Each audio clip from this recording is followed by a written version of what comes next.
So, another build a thing, show it off type video, with the slight oddity that I don't actually have instructions for this one. It's all just kind of in my noggin, just because I was lazy and didn't put them together before starting on this. So, I'll see you guys after the time-lapse, which, a little experimental, going to be faster, going to have sound. I'm not sure what music just yet. I will cross that bridge when I come to it. If it's cursed, I ain't even sorry.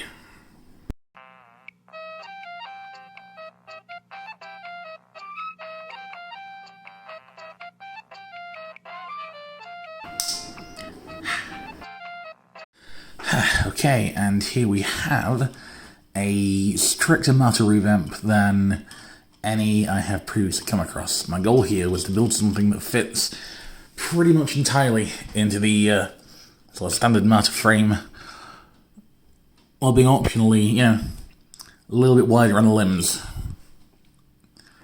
And as you can see, side by side with Metru, he achieves this.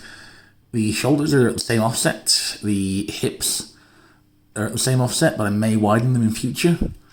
Just because, articulation and all that. These are probably fine. Feet are the same, and hand-wise, well, it uses one of the CCBS bones, the forearm, but hand-wise, the fingers are actually fully articulated, and can swivel and flex, and they need to do that. Oop. Because that is how he holds his weapons. They actually tell onto there, and then slot into the hand.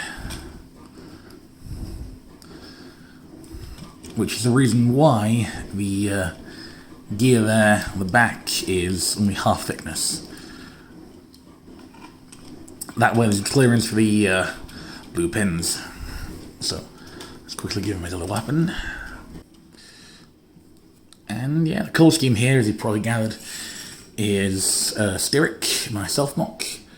I consider this to be less a Tello version, just to his backstory, and more a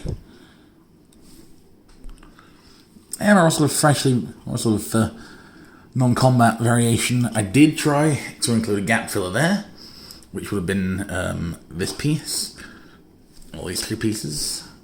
They're out of focus, sir. There we go. However,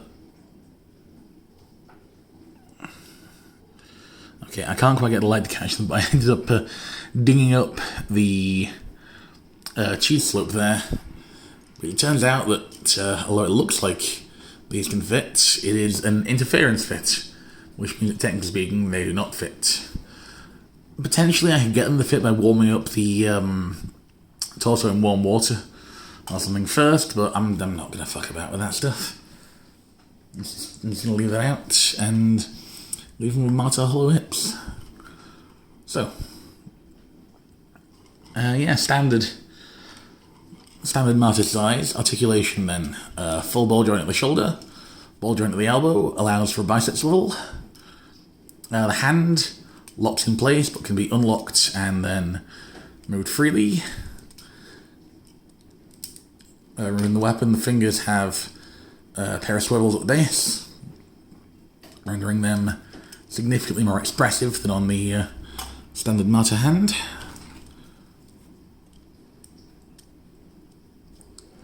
Let's just peg one of the weapons back into there.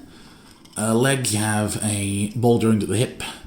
You've got the usual knee joint. The shin armour there can move out of the way as need be to give clearance or to fill in the gap.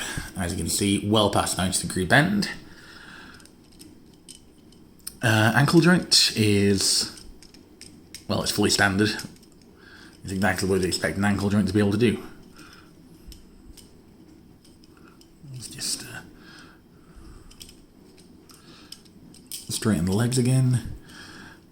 Finally, the neck has swivel at the base and then swivel there, meaning that you can look up, which doesn't look entirely natural unless you engage both joints, in which case it doesn't look too bad. This is basically the most compact means I could figure out of getting neck articulation onto gearless matter build. Obviously gearless because doing this involves scrapping the gear function, which in my opinion is a worthwhile trade-off. So putting the weapon back on its back. And yeah, I prefer using the hedges for sort of more subtle poses anyway, so it's not too big a deal. It isn't, but it looks slightly odd if you tilt it too far.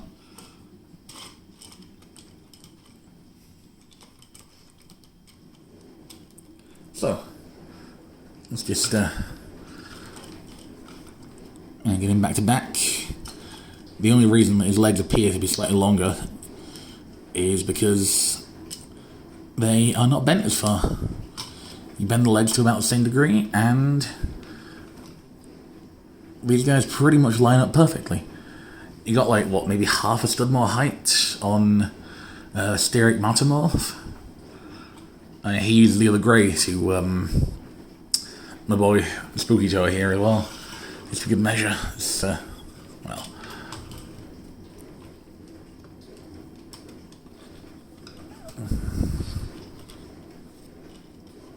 Let's have both of these on the go. And bring in Victorian Styrrik with Danny Kapaka for good measure. And yeah, this, I really like how this turned out. My goal with this guy was to cram as much articulation as is humanly possible into the matter body, and as far as I'm aware, I've accomplished it. Now, it is possible that there are ways of getting more articulation out of it. And if you have any ideas on how to boost the articulation of this guy even further, by all means drop them in the comments. I'm very much interested in some way of including, if you're going to include like a Feistwolf, for example, without altering the proportions too much, then I'm very much interested. And I'm pretty sure that's about all I can really do. If you have like an alternate foot design that fits into the matter foot profile but has like toe articulation or something, then, you know, I'm down to hear that as well. So, this has been Lucas Builds, and I will see you again next time. Okay, so I'm not going to bother getting the tripod back out and set up again for this one, because I've already got everything taken down and I'm cleaning up, but I realised that if I lower this to the kind of half position on the cam, then hips line up, gear lines up, top of the head lines up, and he is exactly matter height. Personally, I prefer slightly longer leg proportions, but you know, you do you. Instructions for this guy coming eventually. See ya.